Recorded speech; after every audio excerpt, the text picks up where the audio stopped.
Travis DeCuire, Kai Johnson, Brandon Whitney. Coach DeCuire has tied George Dahlberg with 221 career wins for the program's all-time record. Coach, we'll start with you on your thoughts after a Brawl win. Great win. The Cats had no quit in them. They just kept coming. They were explosive offensively tonight, and fortunately we have enough firepower to respond and answer. These two guys next to me basically took turns bringing us home, right, and made big plays offensively. But also we got the stops we needed when we needed them. So, I think the most important thing for this group is we've grown a lot as a team. To have 5 guys in double figures, almost 6, and I think that's happened a couple times when we've been on the fringe of 6. Says that we're sharing the ball, we're sharing opportunities, and we're not shooting ourselves out of wins, which we were doing a little bit earlier in the year. This group has really matured on both sides of the ball. I'm proud of them. Travis, just obviously you've talked about your coaches, your players you've had over the years to tie that record. Now that you've gotten it, just speak to what it means as an alum of the school. If you talked about the coaching tree, just to really, I know it hasn't sunk in yet, but just speak to that a little bit. Yeah, Stu Moore, Blaine Taylor, Mike Montgomery. Those guys really impacted my growth as a coach. When I started my Division I coaching career, I thought I knew everything. I found out real early that I didn't know much about Division I basketball, and my time under Blaine with the tutelage. Stu Moore obviously brought me to the University of Montana, which, as a player, introduced me to this as what it is, and then to play for both him and Blaine was huge. It was a learning opportunity about this community. But as a coach, Blaine Taylor and Mike Montgomery really just how to prepare, how to get the most out of the guys you have, and how to keep looking forward, and so I had an opportunity to grow under some of the best. And the record's the record. Obviously, I hung in and stuck around and saw it out.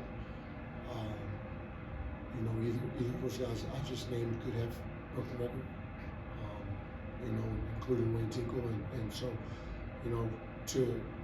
to hang in there for 11 years is a big part of it, and that's when the players and the staff come in. When you enjoy the people you're with every day, you show up every day, and you return year after year, and then the support of my family, my daughter and my wife have supported me in this community and been a big part. So everyone's committed to winning, and when everyone's committed to winning, you win. Obviously my name is on it, but Chris Kai's been there for every single one of those games. But I named all my assistant coaches earlier on the radio, and they all played a role, including Zach Payne, who was on the other side of the court tonight. And so I'm just grateful to be surrounded by winners and great leaders. Both players, similar questions, just to help coach achieve that mark. And Brandon, we can start with you. Just you've been here for 5 years. Just how does it mean for you guys? Because there's quite the celebration afterwards, but just to get that mark, what does that mean to both players? It means a lot. I'm glad I'm able to be a part of it. I'm glad my teammates are able to be a part of it. Coach Trav, he's a great coach. He challenges us every day, every practice. He doesn't let up. I'm just grateful to be a part of it. Congrats. Same for you, Kai. Just your thoughts on that, and obviously big games for both the Brawl and the Wilds in your first year here. Just speak to first the record, and then just getting a chance to play in these atmospheres, and then the Thrive as well. Yeah, the record's big time. I couldn't be more happier for him. But I think I've only been here for a year. But when I entered the portal, my biggest thing was I want to win.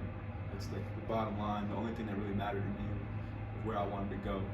And I knew it when I signed up, when I got recruited. That coach knows how to win games, and everyone on the staff knows how to win games, and that's the biggest reason I came here. So to see this big milestone is awesome for sure. You guys have proven that you can respond to challenges from coach, but also just within the scope of the game over and over again. That was particularly true tonight. Why is that? Man, I think there's a lot of reasons. I think it starts in the off season, just pushing each other every day. I think iron sharpens iron, and we got such a great team and such depth that our practices like games, sometimes harder than games. So I think that prepares you for big moments. And then I think just we got a lot of experience on the team, and even the young guys have learned from the guys with experience. And then, I mean, this season we've had close games throughout, and we're able to finish it out. So I think that experience is what's getting us that final home stretch to get the dub. Travis, similar question for you. They had a dozen plus runs in this game in the second half where they could almost seize the momentum, and you guys answered every single one of them. Why were you able to do it, and what did you think of your team's ability to respond? You know, I put three things on the board. Play physical, play tough, play like a winner. And the tough part is just mental, as much mental as it is physical. And it's surviving runs, it's surviving the whistle, surviving momentum from the crowd. And tonight I felt it was the whistle.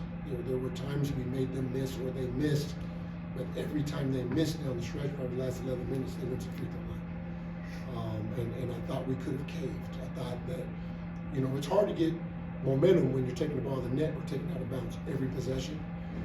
And I thought the guys did a phenomenal job of hanging in there mentally and responding to big plays and big possessions that they made.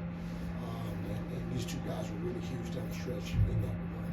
You killed them with the ball screen stuff so much in the first matchup. Did they change anything defensively in this matchup? And if so, then what was the move for you guys offensively? Because you played really well offensively. Well, we sought after some mismatches, some guys that we could contain, that he could finish over the top of. We put Kai in some secondary penetration that were closeouts where he could get angles on ribs, and I thought that's what brought us home. The coverage didn't change as much. You know, they were switching early, but for the most part, they wanted to keep the bigs on our bigs. And when we went small, it was easier for us to get into the lane because we could spread them out with more shooting. Obviously, free throws were a big part of this game. To see you guys hit so many, and obviously Shajan at the end hit those two to make it a 4-point game. Just, you know, what can you say about that performance? No, that's been huge for us down the stretch this year. Is we've made the ones we need to make to close games when we've had leads. When you're shooting fewer than your opponent, you really need to make a high percentage, and that's been a key for us all year. We started off slow this year. We're not our typical free throw shooting team. Typically, we've been top 5, top 10 in the country. This year, not so much, but we've made the ones we need to make. Tejan's been in that situation, I think, 3 or 4 times this year. He's made 2 huge ones, up 1, up 2. That's got to be a huge advantage to have a big that could get the rebound after a miss, get fouled, and then go back around. 100%. Because usually you go small in those situations, and then you're not getting stops. And to be able to leave your 5-man in the game and not be concerned about him making free throws is definitely huge. For both players, it was 80 to 77. You made a couple shots, and then you had the tip in. That felt kind of like, you know, obviously it was close at the end too, but that felt like a pretty decisive moment there. So what did you guys kind of think about just being able to seize those moments and build a 9-point lead? Yeah, like he said, we had sought out some mismatches, and I think with Kai scoring and then that tip in, like he said, that gave us some momentum. I think Trav called a timeout after that, and we kind of came together, talked about some things, and were able to pull out after that.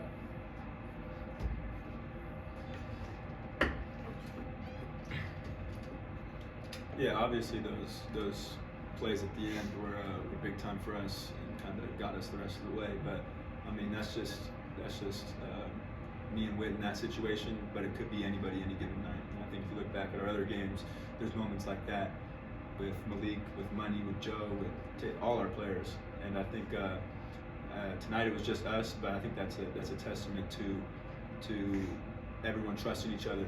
And I mean, I think, speaking for myself, I think Whit feels the same. Is like your teammates instilling that confidence in you, and your coaches giving you the confidence to seize those moments makes it 1,000 times easier than if we were kind of separated. But I think everyone believes in everybody, and that makes it easy for us. So it was just our night tonight, but it could be anybody. Trav, you had a little back and forth with the crowd. They were like early in the second half. All I heard was, I've been hearing this something for like 30 years or something like that. Can you talk about that part of it? Yeah, I was getting on the refs a little bit about, it was a call that I thought we didn't touch the guy, and there had been consecutive late whistles after a drive. And I was trying to get a little dialogue with the official, and they were picking on me a little bit, and I fired back, but mostly in sarcasm, laughing. And once I got them to smile, you know, I came back and said, yeah, it's 40 years of this, right?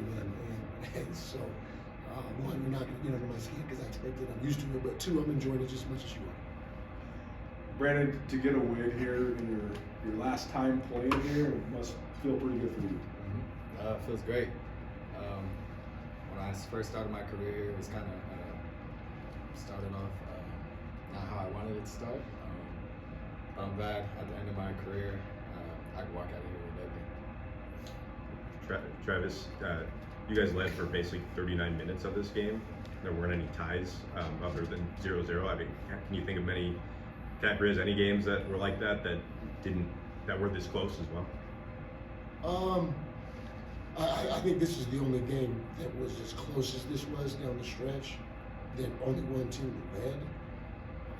There have been some blowouts that we might have led, 37, 38 minutes. We got off to a really good start. I know his sophomore year, I think we made 10 threes in the first half. We started off hot now, so we might have led that entire game.